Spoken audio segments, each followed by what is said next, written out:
من الشيطان الرجيم بسم الله الرحمن الرحيم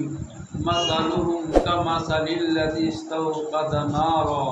فلما أضاءت ما حوله ذهب الله بنورهم وتركهم في ظلمات لا يبصرون۔ اللہ تعالی اس آیت شریفہ میں منافقین کی حالت کو اور ان کے احوال کو ایک مثال کے ذریعے سمجھا رہے ہیں اور بتلا رہے ہیں۔ وہ مثال یہ ہے کہ منافقین کا حال اس شخص کی طرح ہے کہ جس شخص نے ایک آگ جلائی، ایک روشنی پیدا کی اور اس روشنی کے ذریعے اطراف میں قرب و جوار میں رہنے والی اور موجود چیزیں روشن ہو گئی۔ یکایک جب اس سے فائدہ اٹھانے کا موقع آیا اور اس روشنی کی ضرورت محسوس ہوئی تو یکایک وہ روشنی جو ہے بجھ گئی، وہ اندھیرے میں تبدیل ہو گئی کہ یہ روشنی اور آگ کا روشن ہونا ایسے شخص کے لیے کوئی کام نہ آیا۔ اسی طرح اللہ تعالیٰ یہ بتا رہے ہیں کہ منافقین کے لیے دین نے، اسلام نے، قرآن نے، اللہ اور اس کے رسول نے جو اسلام کے اور قرآن کے سچے ہونے کے واضح اور صراحتاً دلائل کو بیان فرمایا اور مختلف مثالوں اور وضاحتوں سے دین کے، قرآن کے سچے ہونے کو ثابت کیا، جن کو وہ سمجھ بھی گئے اور ان کی عقلوں نے اور ان کے ذہنوں نے قبول بھی کر لیا اور ان کو ایک طرح سے یقین بھی حاصل ہوا، لیکن اپنی ضد، ہٹ دھرمی اور اپنی بری عادت اور بری خصلتوں کی بنیاد پر محض اناد کی وجہ سے انہوں نے قرآن کا، نبی کی تعلیمات کا، نبی کی دعوت اور پیغام کا انکار کیا، اور نہ صرف انکار کیا بلکہ آیات اللہ کا اور نبی اللہ کا استہزاء کیا اور ان کا تمسخر اڑایا، اور اس طرح انہوں نے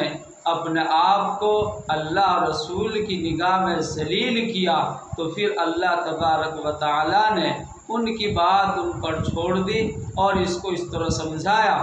کہ جیسے ایک شخص روشنی کرتا ہے اور روشن کرتا ہے کسی چیز کو، راستے کو، اور یکایک پھر وہ اندھیرے میں تبدیل ہو جاتا ہے، یہی حال منافقین کا ہے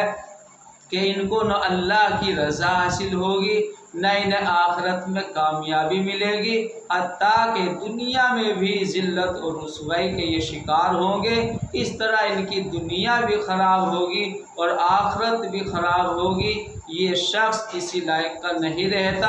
اسی لیے اس آیت شریفہ سے یہ بات اور یہ پیغام خوب سمجھ میں آتی ہے، اور اس میں یہی سبق دیا گیا ہے کہ اللہ تعالیٰ کی طرف سے جو سچے دلائل بیان اور پیش کیے گئے ہیں ان کو حق سمجھ کر ان پر غور کرے اور ان میں تدبر اور تفکر سے کام لے،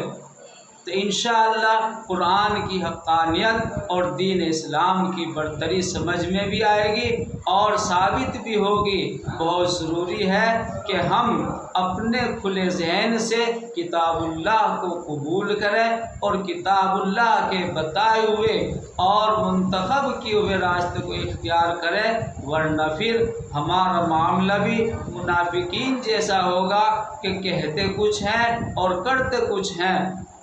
ضرورت اس بات کی ہے کہ منافقین کے بجائے ہم مخلص مسلمین میں شامل ہو اور زمرۂ مومنین میں داخل ہو کر اللہ اور اس کے رسول کی رضا حاصل کریں اور دین اسلام کو مکمل اختیار کریں۔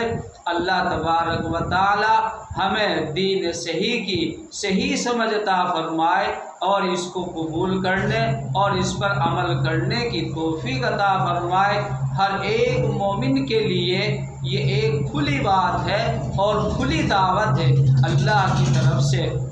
کہ وہ اللہ کی بیان کردہ شہادتیں اور اللہ کے بیان کردہ واضح دلائل کو بخوبی سمجھے اور ان کو عمل میں لائے، ان میں تدبر اور تفکر سے کام لے، انشاءاللہ راہ ہموار ہوگی اور راستے واضح ہو جائیں گے۔ اس کے بعد پھر ان پر عمل کرنا بھی آسان ہو جائے گا۔ اللہ تعالی ہم سب کو عمل کرنے کی توفیق عطا فرمائے۔ وما علینا الا البلاغ۔